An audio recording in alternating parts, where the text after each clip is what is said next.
નમસ્કાર દોસ્તો, હાલ અમે સુરતમાં છીએ અને એક એવા નિરાધાર દાદી પાસે આવ્યા છે કે જે ખૂબ જ તકલીફમાં છે અને દાદી અને એમનો દીકરો બંને રહે છે. એક નાની એવી રૂમ છે. દીકરાને ઓપરેશન કરાવેલું છે જીભનું અને થોડું ઘણું કામ થાય પણ બીમાર રહે એટલા માટે કામ નથી કરી શકતા વધારે અને કહેવાય ને કે થોડીક ઉજમ આવે તો કામે જાય, નકર પછી આરામ કરે અને દાદી છે. દાદીની 62 વર્ષની ઉંમર છે. દાદી કાંઈ કામકાજ નથી કરી શકતા અને કહેવાય ને ઘરની અંદર કમાવાનું જે કોઈ સાધન જ નથી અને એવી કોઈ આવક જ નથી કે દાદી પોતાનું ઘર ચલાવી શકે. એટલે ઘણી બધી તકલીફો સાથે, ઘણા બધા સંઘર્ષો સાથે દાદી પોતાનું જીવન જીવી રહ્યા છે. પરિવારમાં એવું કોઈ છે નહીં મોટું કે ઘરની અંદર આવકનું સાધન ઊભું કરી શકે. દાદી હિંમતની સાથે પોતાનું જીવન જીવી રહ્યા છે. તો આપણે દાદી સાથે વાત કરી કે એમના જીવનમાં શું શું તકલીફો પડે છે અને પોતાનું જીવન કઈ રીતે ચલાવી રહ્યા છે. તો દાદી, મારું નામ નરેશભાઈ આહિર છે. દાદી, તમારું નામ શું છે દાદી? મધુબેન. મધુબેન. તો પછી દાદી, ઘર પરિવારમાં કોણ કોણ રહ્યો છો? અત્યારે તો મારો દીકરો છે. પેલા બે દીકરીઓ હતી તો એ હીરા ઘસતી તો હાલતું ઘર. બે બેનું હાયરે વહી ગયું. ભાઈ નાનો, કામ કોણ કરે? તો હું પાકા કામ કરીને છોકરા હાસવતી. હવે આ માંથી કઈ થાય નહીં. છોકરો હાજો મંદો રે થાય એટલું કામ કરે. સાચી વાત છે. ઓલા કેમ કે એક તો ઘરમાં કાંઈ આવક નહીં, એમાં પાછા દીકરો બીમાર રહે એટલે ઈ ખર્ચા વધારે થોડા. એ બીમાર, હું બીમાર, આંખનું મોતિયાનું ઓપરેશન કરાવ્યું, પથરીનો દુખાવો થાય. ઓહો. તો પછી શું કરવાનું? ભગવાન રાખે એમ રહેવાનું. હું સમજી શકું દાદી. તો પછી મારા દાદાને શું થયું હતું દાદી? એને તાવ આવ્યો તો એમાંથી વયા ગયા. કાંઈ હતું નહીં. કેટલો ટાઈમ થયો દાદી એને? 18 વર્ષ થઈ ગયા. 18 વર્ષથી? તો પછી 18 વર્ષથી દાદી આવી રીતના જ તમે એકલતા સાથે જીવન જીવો? હા, દીકરીઓ હતી ત્યાં સુધી વાંધો નહોતો, કામકાજ કરતી એ વહી ગઈ. પછી હું ઘરના કામ કરતી. પછી છોકરો મોટો થઈ ગયો, એ ભણ્યો 7 સુધી. ઇલેક્ટ્રિકનું કામ શીખ્યો. થાય એટલું કર્યા કરે. એ મારા મોટી બેન ભેગો જ શીખ્યો છે. બરોબર. તો પછી દીકરાને શું થયું દાદી? એ કોને ખબર, અચાનક સાંદીઓ પડી. તો દવા લીધી નાના ડૉક્ટરની. બરોબર. પછી કે મોટા ડૉક્ટરને દેખાડ્યો. પછી રિપોર્ટ કરાવ્યા અને ઓપરેશન કરાવ્યું. અચ્છા, એટલે જીભનું ઓપરેશન કરાવ્યું? હા. એની દાદી, રડોમાં અમે તમારા દીકરા જેવા છે. કહેવાય ને કે એક ઉંમર થઈ જાય ત્યાં આ કરવું પડે. હા, શું કરવાનું ભાઈ? કુટુંબમાં કોઈ છે ને, કોણ સહારો આપે? મારા દેર નથી, દેરાણી નથી, એ નથી કોઈ. ભાઈઓમાં કોઈ નથી. આ મારો એક છે છોકરો. થાય એટલું ધ્યાન રાખે, શું કરવાનું? અને સાચી વાત છે. ઓલા એમ કે આજે દીકરાની સેવા માને કરવી કે માની સેવા દીકરાને કરવી કઈ સમજાતું નથી. જીવ તો જીવ છે ને ભાઈ. સાચી વાત છે. અને એક માને તો ભલે ને ગમે એવો હોય, ઓલા કે હાજા માંદો એ દીકરો તો દીકરો, એમ કે આજે ગટપણમાં એક માણસને બેસીને શાંતિથી ભગવાનનું નામ લેવાનું આવું બધું કરવું પડે એટલે ખૂબ દુઃખ લાગે એમ. પહેલાથી તો આપણે ઢવડા કર્યા હોય, પણ અટાણે આપણે બેહવાનું ટાણું આવે તો આવું મુસીબત આવે તો શું કરવું ભાઈ? એની સાચી વાત છે. અને પાછા એવું કોઈ સાથ સપોર્ટ નથી કે આપણે જીવનમાં આગળ વધી શકીએ. આગળ વધી શકે. અત્યારમાં ગટપણમાં તો શું જોવે દાદી, માણસને 3 ટાઈમ જમવાનું અને ભગવાનનું નામ લે એટલે. એની દાદી, હું સમજી શકું. તો પછી દાદી, બીજી શું શું તકલીફો પડે? બીજી તો હું જીવનમાં બધું આવ્યા જ કરતું હોય. આપણે તો શું કરવાનું ભાઈ? નાના મોટા તો દુઃખ પડ્યા હોય ને.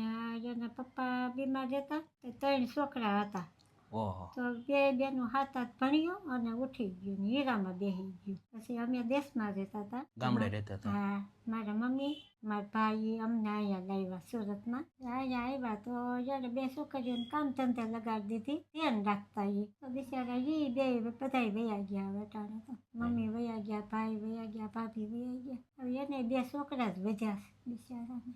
કોઈ છે નહીં. એને બધું દુઃખ જ જોયું ભાઈ. સુખ હજી જિંદગીમાં જોયું જ નથી. તો પછી દાદી, બીજું કોઈ મદદ નથી કરતું તમને? મદદ કોણ કરે? દીકરીઓ છે, દીકરીઓ હવના ઘરનું હવ લઈને બેઠી હોય ને કોઈ એવું દાન કરતું હોય એ આપે. દવાના પૈસા છે, કઈ ખાવાનું અનાજ નહીં આપે, થોડું ઘણું આપે તો એમાં ઘર ગુજરાન ચાલે. હકાવીએ, શું કરવાનું? તો પછી તમારી કેટલી ઉંમર છે દાદી અત્યારમાં? 62 વર્ષ થયા. હા, વાહો દુખે, પગ દુખે, હવે ન થાય કઈ. 3 પથરી આવી છે. તો ડોક્ટરે ઓપરેશન કરવાનું કીધું છે, પણ ઓપરેશન નથી કરાવવું. એમ કર્યા પછી તબિયત સારી ન રહે, સેવા કોણ કરે? વહુ હોય તો સેવા કરે. એટલે દીકરાના હજી લગ્ન નથી થયા દાદી? ના, હજી કુંવારો છે. હવે આ એક છોકરો બાકી છે, એનું ભગવાન જે કરે એ પાકા કામ કરીને જિંદગી કાઢી છે. તો પછી મારા દાદા હતા, તો મારા દાદા શું કામ કરતા? એ હુતારી કામ કરતા. સુતારકામ. હા હા, અને વયા ગયા પછી તો કોણ કરવાનું છે? ઘરમાં તો કોઈ મોટું હતું નહીં. સાચી વાત છે. એટલે મારે પારકા કામ કરવા પડતા. ઘર કામ કરીએ, હાડી હકેલવા જાવ, કરીને હકવતા. આ બે છોકરીઓ પરણી ગઈ. હવે ભાઈ બાકી રહ્યો છે, અંજાર હશે તો થઈ જાહે. નહીં નહીં, પણ તો એક માને તો અંદરથી એમ જ હોય ને કે મારા દીકરાનું થઈ થઈ જાય. કેમ કે આજે તો તમે છો દાદી એને રોટલો ઘડીને દેવા, કાલ સવારમાં તમે હા, એ જ હું કહું કે જો ભાઈ તારું ક્યાંક થઈ જાય ને તો સારું. પછી તને કોણ હાસવશે? કોઈ ન હાસવે આ જમાનામાં. સાચી વાત છે. પગભર હોય તો સારું. અત્યારે જો ભાડે રહીએ આપણે, બીજું કઈ છે નહીં. દેહમાં મકાન નથી, અહીંયા કઈ છે નહીં, કોઈ દીકરી આપે નહીં, જટ એવું થાય છે. સાચી વાત છે. કેમ કે એ લોકો જોઈને જ આપે ને, એમને તો ન આપણે આપી દેતા. દીકરીને આપણે દઈ જોઈને નથી દેતા. સાચી વાત છે. પછી દાદી આ તમે જે રહ્યો છો એ ભાડાનું મકાન છે? હા, ભાડાનું તો આનું શું ભાડું છે દાદી? 3000 છે. 3000 રૂપિયા.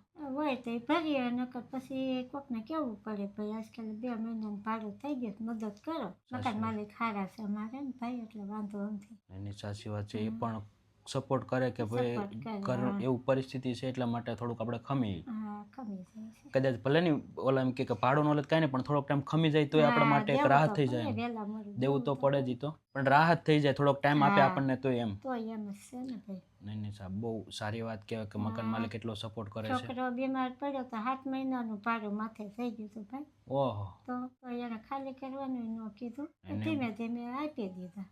બહુ સારી વાત કહેવાય ને બહુ મોટી વાત કહેવાય કે આવી રીતે એ સપોર્ટ કરે છે. કદાચ આપણને ભલે ઓલા કેમ કે રોકડ અથવા તો કંઈ ખાવાનું ન આપે, પણ રહેવા માટે તો એક છત આપી છે આપણને. દોડે છે એ મારી ઘરે મા દીકરો છે બિચારા. એટલે દુખવા માંડ્યું તમને? હા, એટલે અહીંયા દુખવા મને બેહું ને.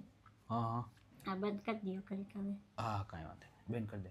બરોબર થઈ ગયું દાદી હવે થોડું? હા હા એટલે પથરીનો દુખાવો આવી રીતે ચાલુમાં થઈ જાય તમને? હા, થઈ જાય ને. એ નક્કી ન હોય. જો આમ પછી વળવા માંડે હા હા, અને છાતીમાં વાહમાં ભીણ થવા માંડે, ઓહો, એ દેખાય નહીં. અંધારા આવવા માંડે. અંધારા આવવા માંડે. એની દાદી ગટપણની સાથે પથરીનો દુખાવો સહન કરવો ખૂબ અઘરું થાય. અરે તઈ વાત નહીં કરો ભાઈ.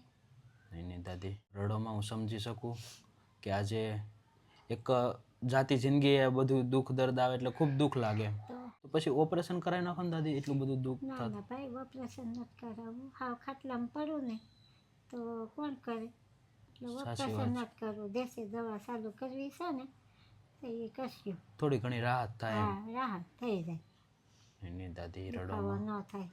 તો પછી દાદી બીજી શું તકલીફ પડે ખાવા પીવામાં? ખાવા પીવામાં જો દાંત કાઢ નાખ્યા છે, ખાઈએ એટલે ગેસ થાય, હા હા, એટલે એ તકલીફ થઈ જાય છે. ચોખ્ઠાને 10,000 કે કાઢવા. ખાવાનું કરવું, દવાનું કરવું કે ચોખ્ઠાનું કરવું. એટલે ઓલો હા, દાંત ન ચોખ્ઠું ખાવે, ન ખાવે ને. ચોખ્ઠું ન ખાવાનું. એ 10,000 કે છે. ઓહો, એટલે હવે તમે તો ન કરાવી શકો. ના ના, તો અત્યારે દાદી શું મદદની જરૂર છે? ખાવાય જોઈએ ને. સાચી વાત છે. એટલે કે ખાવા પીવાની તકલીફ હોય કે મેન તો એ જ વસ્તુ હોય દાદી હા, ઘરમાં. મેન તો એ જ હોય. ભાડું તો એકાદો મહિનો કદાચ લંબાવી દઈએ આપણે, પણ હા, ખાવા પાછું પીવાનો થાય, ટાઈમ ટુ ટાઈમ જવાય. ત્રણ ટાણે ખાવા જોઈએ એમાં હાલશે. નહીં નહીં, સાચી વાત છે દાદી. કાંઈ નહીં, ઉપાધિ કરવામાં અમે તમારા દીકરા જેવા છે ને, અમારથી જે પણ મદદ થાય ને દાદી એટલી મદદ કરવાની કોશિશ કરે ને દાદી. હા,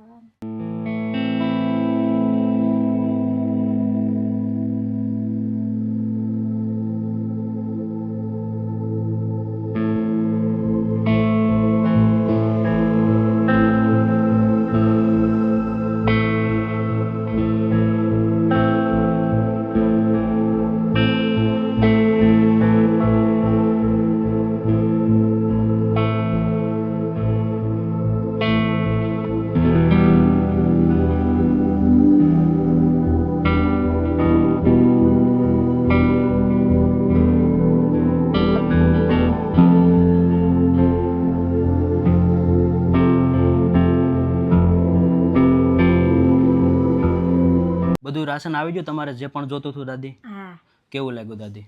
હા, સારું લાગ્યું. ભગવાન તમને શક્તિ આપે.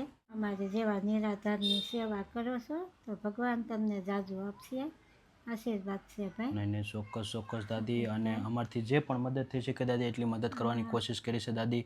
અને દાદી આજનું આ ખાસ રાશન છે હા મધુવંતી બેન એમના તરફથી છે, જે યુકેથી છે બેન, અને એમના નામ ઉપરથી છે. તો શું કહેશો દાદી એમના વિશે? સારું છે, આટલી મદદ કરે છે તો ભગવાન એને વધારે બરકત આપે.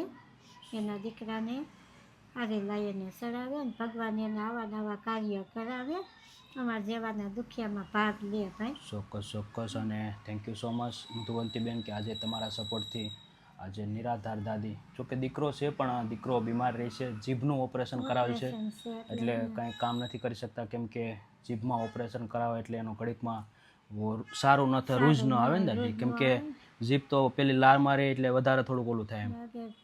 ને જમવામાં તકલીફ પડે બહુ તો બધી જમી ન તકલીફ, શકે તો પછી કામ કેવી રીતે કરીએ કે? સાચી વાત છે, એટલે હાવ બીમાર જ રહે. હા તો બીમારી જ રહે. થાય ત્યાં સુધી તો કામ કરે, ખોટો નહીં કહેવાય. સાચી વાત છે. ભગવાન એને શક્તિ આપે ને તમને શક્તિ આપે. ચોક્કસ ચોક્કસ અને દાદી. આ મદદ કરો છો તો અનેક ઘણું તમને ભગવાન બધાને આપશે. નહીં થેન્ક યુ દસ દાદી, આશીર્વાદ આપજો કે અમે તમારા જેવા લોકોની વધુ ને વધુ મદદ કરી શકીએ ને દાદી. હા મદદ કરો. તો કંઈ નહીં પ્રભુ દોસ્તો, તમને આપશે.